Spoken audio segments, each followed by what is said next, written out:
আসসালামু আলাইকুম প্রিয় দর্শক এবং শ্রোতা। বাংলাদেশের সোনার খনি হচ্ছে ইলিশ সম্পদ। হঠাৎ কেন এই কথা বললেন মৎস্য উপদেষ্টা ফরিদ আক্তার?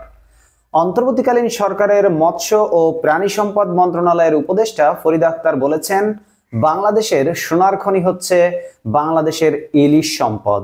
এই সম্পদ রক্ষা করতে হবে দেশের মানুষকে সচেতন করে, মাছ ধরা থেকে বিরত রেখে। অভিযান দিয়ে তো মাদক ও অপরাধ নিয়ন্ত্রণ করতে হবে। যদি ইলিশ রক্ষায় অভিযান চালিয়ে জেলেদের গ্রেফতার করতে হয়, তা হয় লজ্জার বিষয়।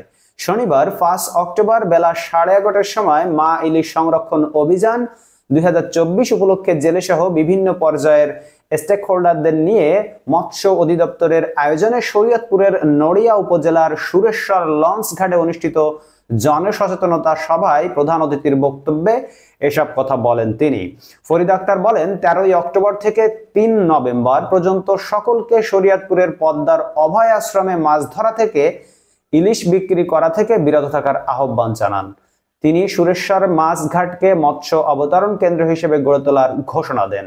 শরীয়তপুরের ভারপ্রাপ্ত জেলা প্রশাসক সাদিয়া জেরিনের সভাপতিত্বে মৎস্য ও প্রাণী সম্পদ মন্ত্রণালয়ের সচিব সাইদ মাহমুদ বেলাল হায়দার, ঢাকা মৎস্য অধিদপ্তরের মহাপরিচালক মোহাম্মদ জিলুর রহমান, বাংলাদেশের মৎস্য গবেষণা ইনস্টিটিউট ময়মনসিংহের মহাপরিচালক অনুরাধা ভদ্র, পুলিশ সুপার মোহাম্মদ নজরুল ইসলাম উক্ত অনুষ্ঠানে বক্তব্য রাখেন।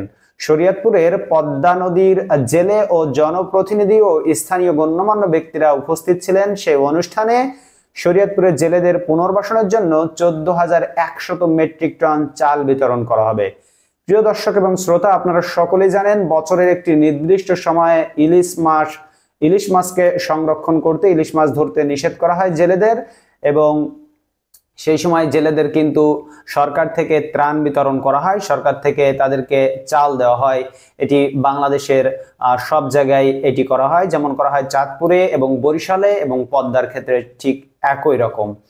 প্রিয় দর্শক এবং শ্রোতা, আপনারা আপনাদের মূল্যবান মতামত অবশ্যই কমেন্ট বক্সে জানাবেন। দেখা হবে ইনশাআল্লাহ পরবর্তী ভিডিওতে অন্য কোনো খবর নিয়ে। সেই পর্যন্ত আপনারা সকলে ভালো থাকবেন। এবং আপনারা কি মৎস্য উপদেষ্টার সাথে একমত যে বাংলাদেশের সোনার খনি হচ্ছে ইলিশ সম্পদ, কিন্তু বাংলাদেশের মানুষ কিন্তু এটা উপভোগ করতে পারে না, এটা খেতে পারে না, অধিকাংশ সাধারণ মানুষ এটা খেতে পারে না। এবং এই ইলিশ কিন্তু আপনার ইউরোপ সহ অন্যান্য দেশে রপ্তানি হচ্ছে, যেমনটা আপনারা দেখেছেন অন্য খবরে। আপনারা আল্লাহর রহমতে সকলে ভালো থাকবেন। আমাদের চ্যানেলটিকে সাবস্ক্রাইব করতে ভুলবেন না। আল্লাহ হাফেজ।